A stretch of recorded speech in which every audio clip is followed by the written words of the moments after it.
and welcome to 5-Minute Family Law. Today's episode is about child support in a nutshell.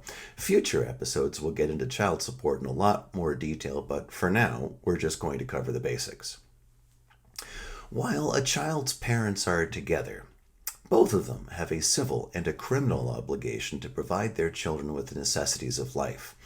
The necessaries of life include adequate food, shelter, clothing, but also adequate education and health care. When the parents separate, however, things change a little bit. When parents don't have an equal amount of time with their children after separation, the parent with the least amount of time pays child support in cash to the parent with the most amount of time. When parents have an equal or almost equal amount of time with their children after separation, it's the parent with the higher income who pays child support.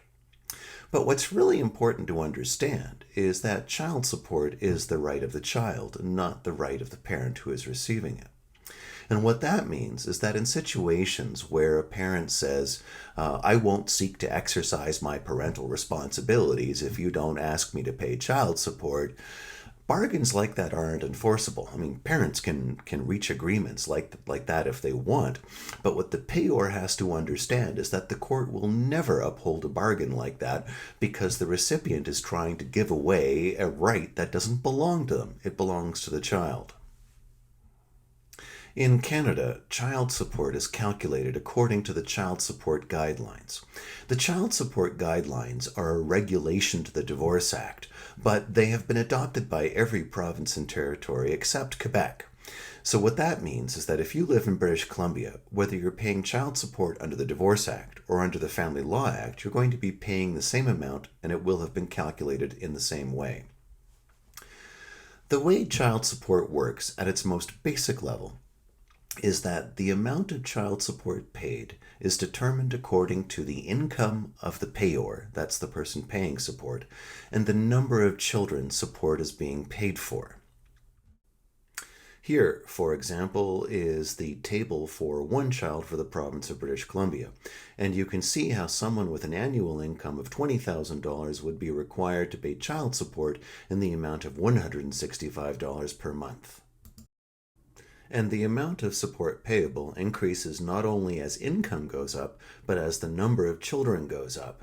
These are screen captures from a handy calculator provided by the Government of Canada's Department of Justice, and you can see how the amount of child support increases dramatically depending on whether it's 1, 2, or 3 children for whom support is being paid.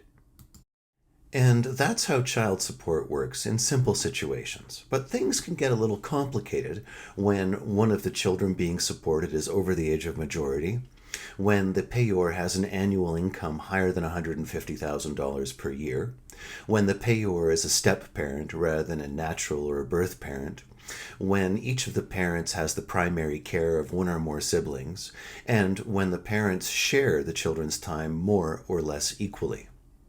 In situations like that, the amount of child support that's paid can change. Now, payment of the basic amount of child support is intended to cover almost all of a child's basic day-to-day expenses, from the child's share of the rent or the mortgage to the child's share of the utility bill and the grocery bill. But there are certain categories of expense, which the Child Support Guidelines calls special or extraordinary expenses, that both parents have to contribute to on top of the basic payment of child support. So the typical expenses that we're talking about that would qualify as special or extraordinary expenses are the costs of a child's post-secondary education, dental and medical expenses in excess of $100 per year, the cost of daycare, the cost of violin lessons, and things like that. When a child has qualifying special or extraordinary expenses, both parents are required to contribute to the cost of that expense. And the parents are required to pay towards these expenses in proportion to their incomes. So, in this example, if Raj earns $20,000 a year and Sandy earns $30,000, the total income available to both parents is $50,000, of which Raj earns 40% and Sandy earns the remaining 60%.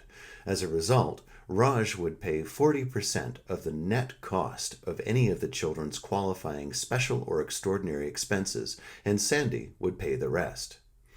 And that's pretty much the basics of child support in British Columbia. As you can imagine, there are a lot of potential complications, such as how do you calculate child support when the payor and the recipient share the children's time equally or almost equally? How do you calculate support when a child is over the age of majority? How do you calculate someone's income when their income fluctuates from year to year, or if you think that they're intentionally underemployed? Well, we will talk about these issues and more in future episodes of 5 Minute Family Law. Thank you.